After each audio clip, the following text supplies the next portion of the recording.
Okay, I'm going to answer the question for you now, which is how to make a very simple, traditional pasta with fresh tomatoes, basil, garlic, olive oil, and lemon zest.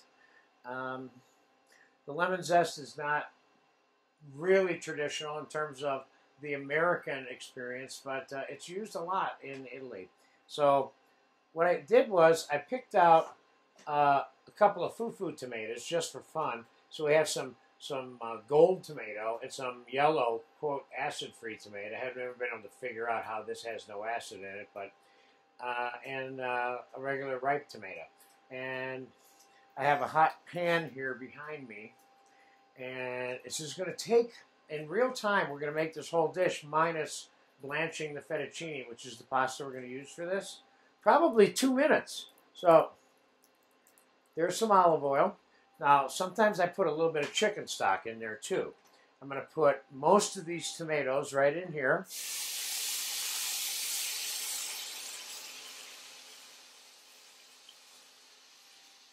And I'm going to put basil in here. I got about 2 to 3 tablespoons of basil. I got a tablespoon of garlic here.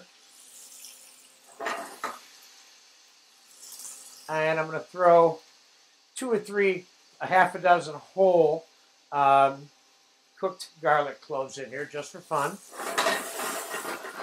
And I'm going to put some fresh pepper in here. And I'm going to put a splash of chicken stock in here.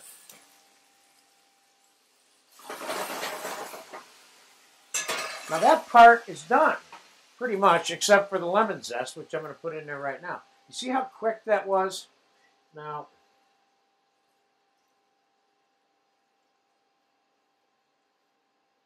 take my old-fashioned zester. There's so many nice modern zesters, but I like this one. I've been using it for years. It's still sharp, and you don't want to over lemon this, but you want to make sure it's part of the taste profile. You start putting, I got about the zest of about a half a lemon in there. I'm going to go a little bit more olive oil here.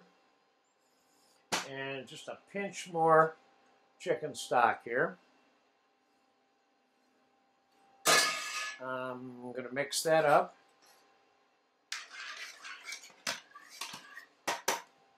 And I'm going to taste it.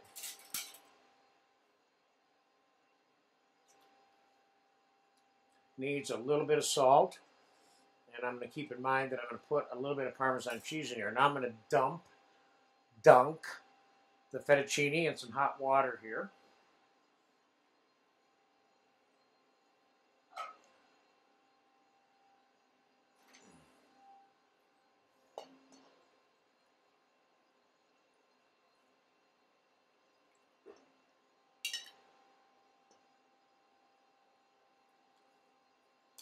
That's hot. Now I'm going to take this, I'm going to dump it right over. This is simple, but this is good. I'm going to mix this. I'm going to put a little bit of Parmesan cheese here. Mix it in. Now some options. All right, let's clean this up now. And so I'll tell you about some options on this, which are kind of fun. First, let's get a little more Parmesan. And let's do a little bit of these little 3-colored tomatoes we got here. Let's put a little pile of them on there just for fun. And let's put some Parmesan cheese on here, right off the whole piece. Nice. And a few capers, or some Niçoise or black pitted Kalamata olives, chopped or whole, depends how much you put. A couple of capers here or there. This is a very fun little dish, and I want to get a little taste of this real quick too. This is nice. This is simple, this is fast, this is economical, and this is very delicious. Don't get complicated with this particular kind of preparation. And there's a place and a time for this in your menu out there somewhere. Enjoy this one because it truly is one of my favorites, only because it's so simple.